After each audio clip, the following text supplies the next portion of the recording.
Hey everyone, welcome back to my channel. It's your girl Mercy Art. So in this video we're going to talk about the culture shock in Sweden, the kind of culture shock you experience as a foreigner or as someone who's come from another country and you're finding this to be absolutely shocking, the kind of things which we find to be a little bit abnormal. And I'll put abnormal in quotes because in Sweden that is the norm. First things first, the culture shock of silence. Sweden is a very quiet country. Maybe because of the lower population, I'm not so sure about that. But then if you're coming to Sweden for the first time, especially if you're living here or you're visited here for the first time, this is something that you'll find it to be shocking. Especially now for me, coming from Africa, Kenya, a country that is full of hustle and bustle, I find Sweden to be absolutely silent, And we're talking about silence in social places, public areas. We're talking about silence in the buses, silence in the trains, even in the parks. It's almost as if people don't exist, You will see people, but hearing noise is almost close to zero. Now, the reason why I'm saying that, or rather quoting this as a first culture shock, is because it also brings me to that level at which I find myself wondering, do Swedish people scream? I've not seen any. Well, apart from the small little kids who are playing, I'm talking about adults. I will never hear any noise, even if it's a big group of people. Like sometimes you're waiting for the train and we have so many people waiting for the train. Trust me, even inside the train, everything is quiet. That brings me to the second culture shock. Well, reading culture. Sweden has a reading culture that I find it to be shocking. Well, other countries have a reading culture, but then here it's just on another level. Relating it to the previous culture shock of being silent, you find that people do read books in buses, people read books in trains, in parks. I saw a guy reading a book on the escalator. Can you imagine? He was so much into it, and trust me, I found that to be a bit shocking. So, and based on that reading culture, I think Sweden is one country that has so many libraries. Every single shopping center, centrum, has a library, public libraries in which people are allowed to actually borrow books. And it's not just one library. You may find 1, 2, 3 libraries within the same shopping center. And I find that to be shocking. Not so many countries have that kind of reading culture, And it's not just that. People have this habit of, in case let's say, for example, you're done reading a book, people don't throw books, people don't dispose books just like that. Instead, you'll give it to someone, or you'll find specific boxes on the public zones. It could be a park that people just put the books there in case there's someone who might need to get it. And I find that to be shocking, trust me. You tell me what you think about that. It's not just that. There is another culture, number 3, which is respect for personal space. Now, Sweden, based on the fact that it's silent, there is this level at which we were joking with one of our friends that even before COVID, you see how COVID came in during the lockdowns, during the times everyone was freaking about COVID, and there was that, the distance rule, When it comes to Sweden, this is something they've been practicing way before COVID. People give each other space. And I'm talking about space everywhere, whether it's in a public area, social gathering. And I will be giving good examples of buses and trains because these are areas in which you meet different people at the same time. There is that level of arrangement, or rather seating arrangement, when people get into a bus or a train. In case you have, let's say, for example, 4 seats, you will not find 4 people cramped up together like that. No. You will find maybe one person on that side, another person on the second side, without necessarily being so close to each other. When people get into the bus or the train, someone will choose to stand instead of sitting so close next to a person. Unlike in my country, Kenya, whereby, let's say, for example, you're using the public transport and you get into the bus or the van for the public transportation, you will automatically sit next to the person, even if the seats are empty. In Sweden, that does not happen. people will choose to just stand up, and you'll be wondering why there are so many empty spaces. People are not sitting on them. Is because they try their best to respect the space of the other. And just in case it's a long distance kind of train or bus, they may sit close to each other, but then you'll notice someone twisting their body to face the other direction to just give you a personal space. They will not be breathing on your neck or something. So that's something I've also noticed in Sweden.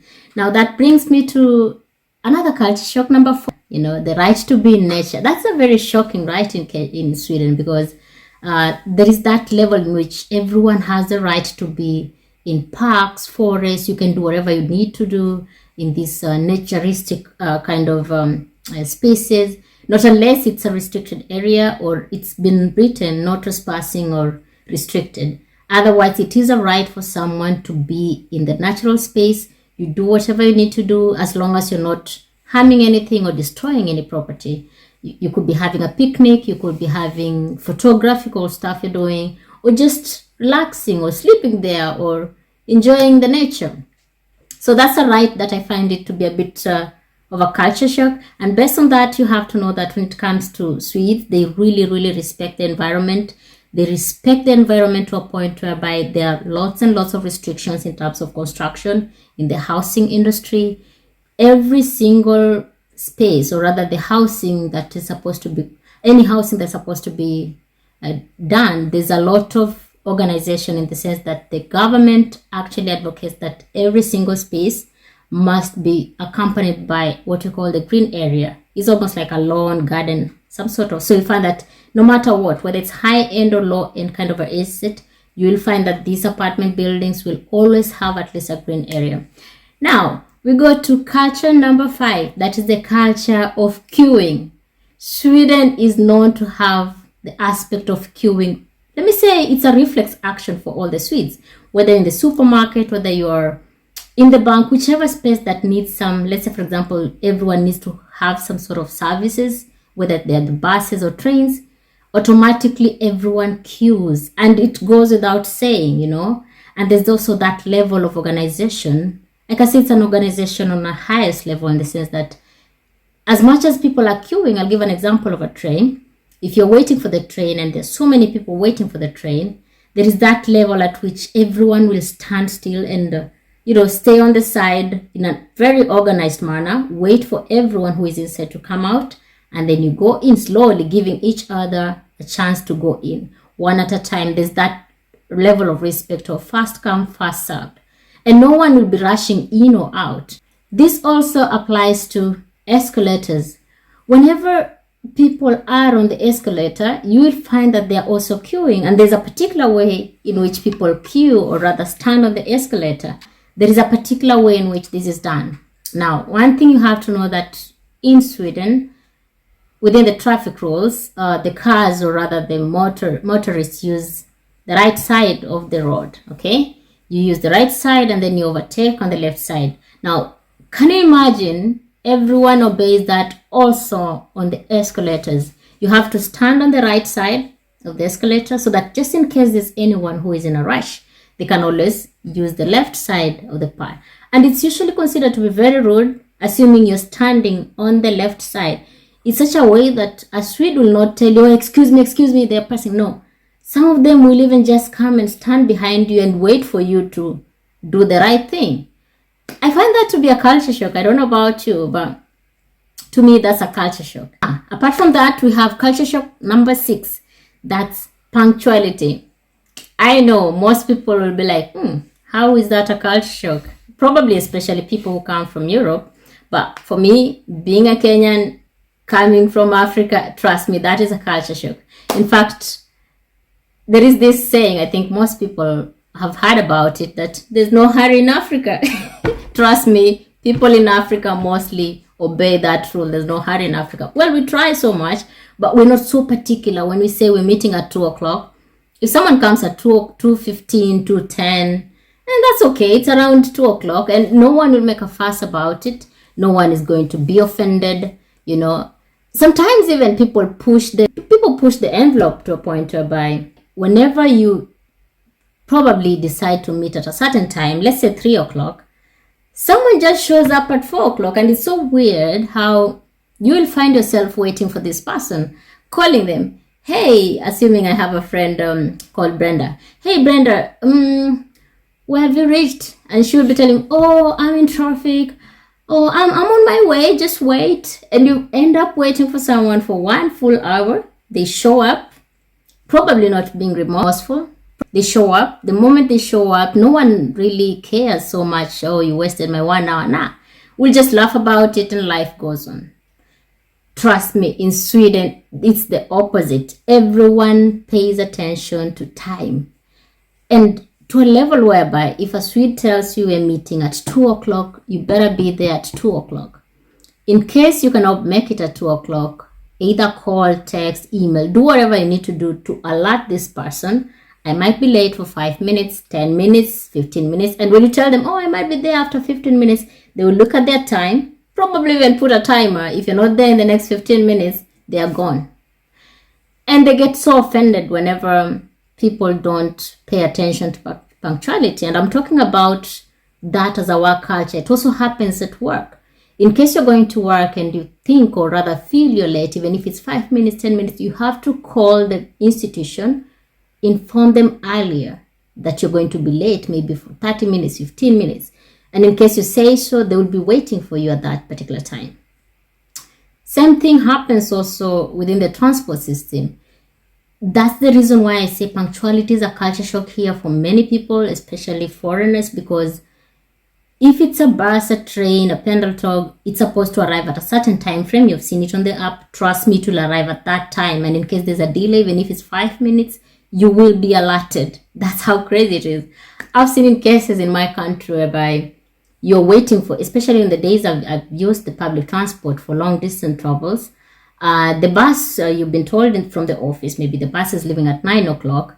It's 10 o'clock. Trust me, you're still waiting for the bus. And, you know, when you go and complain, oh, the bus is not here, they will tell you, oh, relax, it will be here in an hour's time or 2 hours time. You might even end up leaving the place after so many minutes or so many hours, and there's nothing you can do about it. No hurry in Africa. So that's a culture shock. Just in case you are planning to visit Sweden, you're planning to come and live here, that's something you have to put into consideration. Now, that brings me to point number 7. Another culture shock in Sweden is about equality. In the sense that everyone tries their best to treat everyone equal. And in so doing, there's that level also of people not blowing their own trumpet, you know. Here in Sweden, whenever you're bragging so much or talking so much about yourself, you know the meaning of bragging, especially in trying to put it out there about your achievements. You can mention 1 or 2 of your achievements, but then the moment it crosses the line from just introducing yourself and your achievements to bragging, it's a bit, it can come off as if, or rather it can actually be offensive to some people here in Sweden. And this particular culture shock, I'm mentioning it especially to those people who are too much full of themselves. You will not find anyone in Sweden rubbing their titles on people's faces. If you're a professor, doctor, or whichever profession you are in, no one is going to rub that on your face. No one is going to rub their achievement on your face.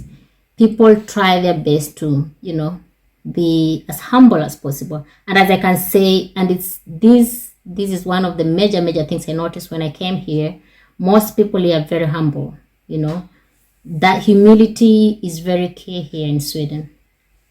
Now, that's not it. You'll find that back in my country, in Africa specifically, you'll find that so many people in higher positions, chances are you may never even meet them in person because they are on a different level. They have, you know, chauffeurs around, they have specific places they dine and wine and whatever. But in Sweden, you will not be surprised to meet a politician, a minister, someone on a very high position shopping or rather even dropping a kid to school, you know, and it's so different, or cycling to work, you know. So that's a culture shock because there was a time one of my colleagues mentioned to me, oh, do you see that guy? That's the minister of da da da. Like, wow, he's cycling and, you know, and no one really cares. I'll give an example. Talk about humility and just being humble and not making a big fuss about people. You will notice also the same thing happening in terms of celebrities. Here in Sweden, people don't make a big fuss about celebrities. You know, they consider celebrities as, in case you're a musician, that's your profession. In case you're a poet, that's your profession. People will not stop on the streets taking selfies and pictures and marveling, oh, this is so-and-so. Nah. I'll give an example. There was a time in which Beyonce came to perform in Stockholm, and I think she was shocked by how everyone just sat and listened to the music. I think most of the celebrities are used to people yearning to touch them. It's like demigods, you know. But here in Sweden, people don't make a big fuss of that. Everyone is just calm and subtle. Everyone is equal. No one is better than the other, you know. That's how it is. Now, there's another culture shock, culture shock number 8, that is minimalism. In Sweden, they believe in simplicity, and it applies to so many things. It starts with the interior decor. Like, I mean, look behind me. It's all white. My apartment is all white.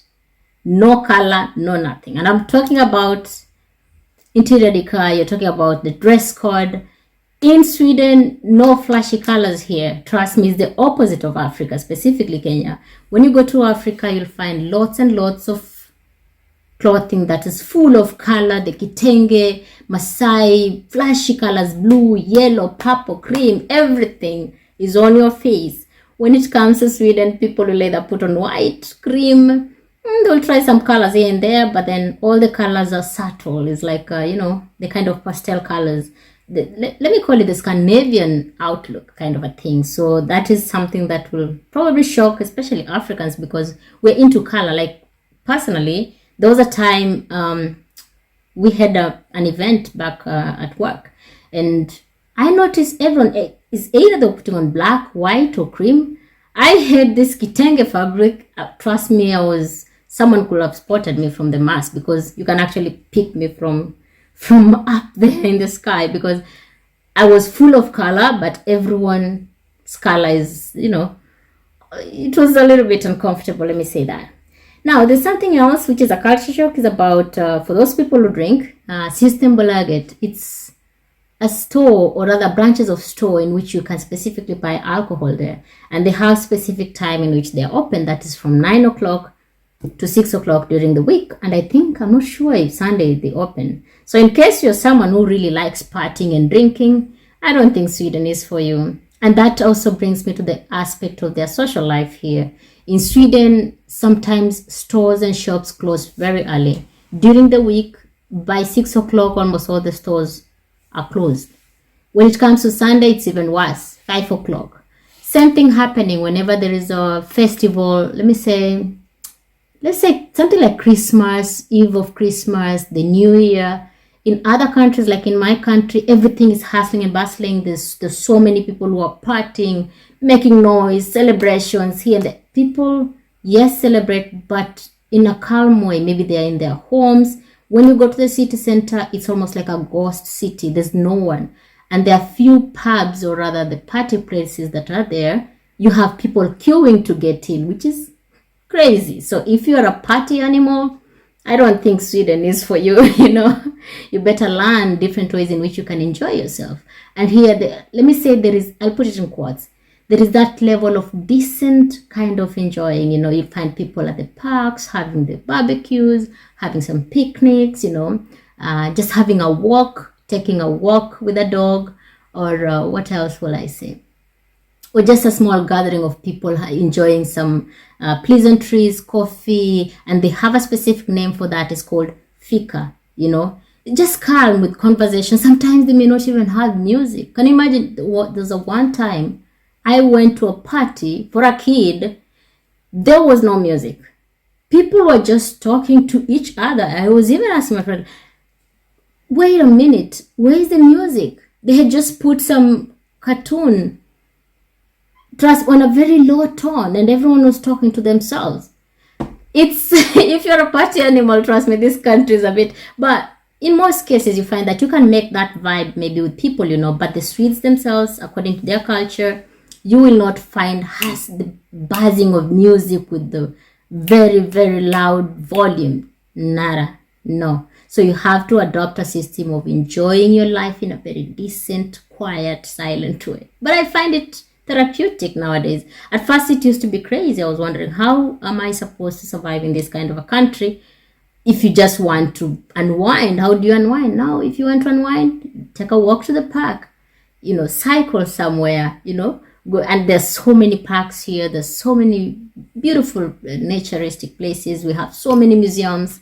So you will find a twist in how you enjoy life, So that's different. For those people who come from Nairobi, just know the Nairobi nightlife, for example, of party, music, whatnot, that's the opposite here in Sweden. Okay, great. Now we have another culture shock, number 10, openness around themes concerning sexuality. Will you believe me, Sweden, let me say the Swedish people are very open in terms of matters concerning sexuality and sex.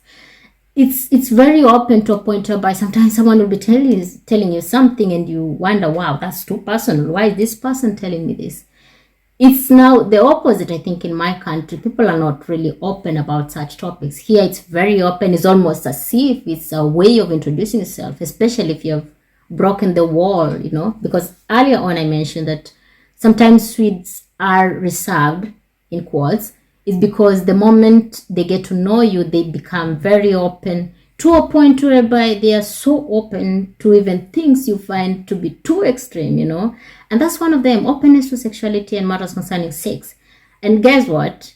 The next culture shock is the opposite of what we have, for example, in my country, Kenya.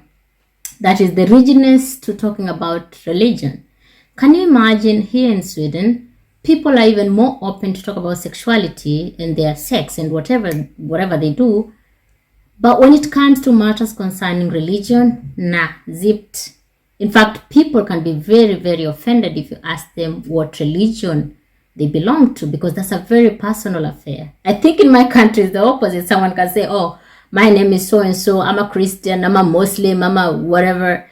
Here, it's nada. You don't go on asking someone, what's your religion? They look at you as if you're crazy. Some of them would be offended. So that's something you have to be alert. Don't come here rubbing your religion to people, In fact, it's funny how, this is a bad example though.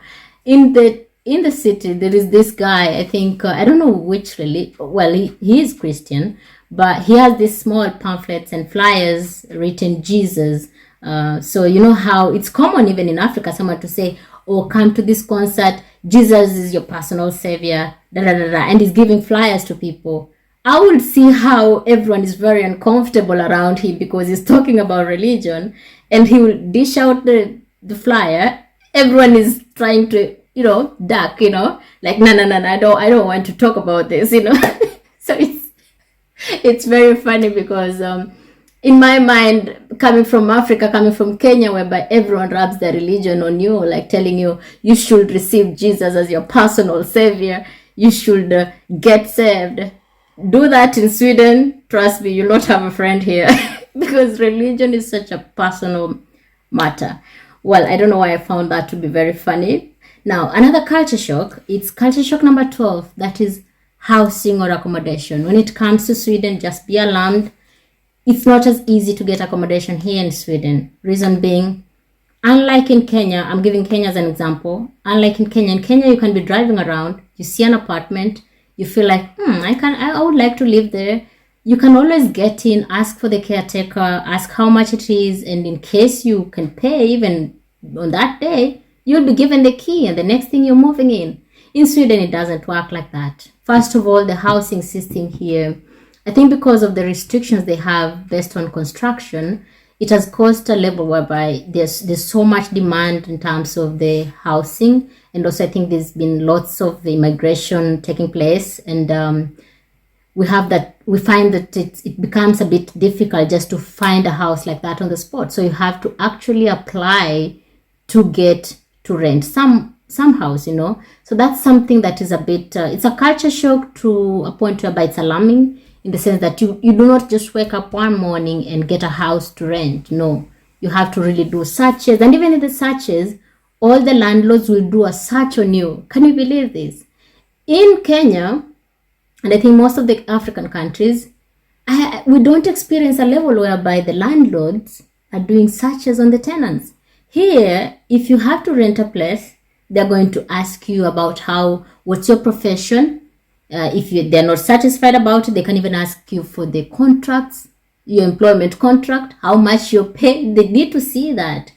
Some of them can even check about your police clearance certificate, in the sense that sometimes it can be creepy, to be honest, because you find that there was a time I was looking for an apartment, and the first thing the landlord asked me, are you employed? How is that your business? All I want to do is rent and be in your house. What's wrong with you? So that is something that is a culture shock, and be ready for that. You cannot blame them, because they're just trying to make sure that the person who is renting their premises is able to pay without a struggle. And sometimes they can go to a level whereby they're asking, do you have a partner? And if you have a partner, does your partner work? How many people are coming to live there? There are so many restrictions also in Sweden about how to rent. And I think that we can do it in another video, because it's a whole spectrum of things concerning accommodation. That's a culture shock, especially coming from a country whereby it's very easy to walk in somewhere, pay you. The next afternoon, you're moving in your stuff. It doesn't work like that in Sweden. Okay, now culture shock number 13 is about maternity leave and paternity leave. What do I mean by this? Can you imagine in Sweden, both men and women, in case both of you are having children, you shall be given almost the same number of leave days. It's around 240 days or so, I'm not so sure, but 240 days or so. That's almost close to 1 year. I think in my country, they give only 3 months. I don't know about your country. Comment on the section. How long do you think the maternity leave is given in your country? Here in Sweden, this is a culture shock, because I feel like, almost 1 year just being away, and it's paid leave. You are going to be paid. In case you're working, during that time, you'll be paid. Okay? So you can always check out on the internet how much they're paying. And we're talking about both a man and a woman. If, for example, you're married and both of you are expecting a child, you can decide to alternate. A wife can take the first leave in the first maternity leave, and then after you, it can be your husband, or you can both take the leave so that you're both at home taking care of the baby. I find that to be adorable, And I think on that particular section, I can also tag in another culture shock that is under this. It's so common to find men on the streets with babies, This is something I rarely see in Africa, especially Kenya. It's very common, and sometimes they could be having a baby on the stroller. There's someone carrying the baby. You look around, the mother is not there. I think in Kenya, in case you see a man carrying a baby, you look around, you'll always find the mother somewhere buying something. If it's in the supermarket, chances are the mother is left somewhere on the grocery area or checking out something. And that's when you can see the father holding the child. In Kenya, it's very rare. I mean, say it if I'm wrong, but we don't have so many fathers walking around carrying babies. In Sweden, it's very common. Sometimes you will find men in the gym working out with their babies. They could be having their baby, the baby carrier, either that or at the back, they are jogging, working out in the gym with the baby alone. You cannot see the mother. In the parks, the same thing. And I find that to be so adorable. I wish our Kenyan men could be like this. I don't know, maybe it's a cultural thing. Anyway, that's why it's called a culture shock. Now, we also have culture shock number 14. Education is free here.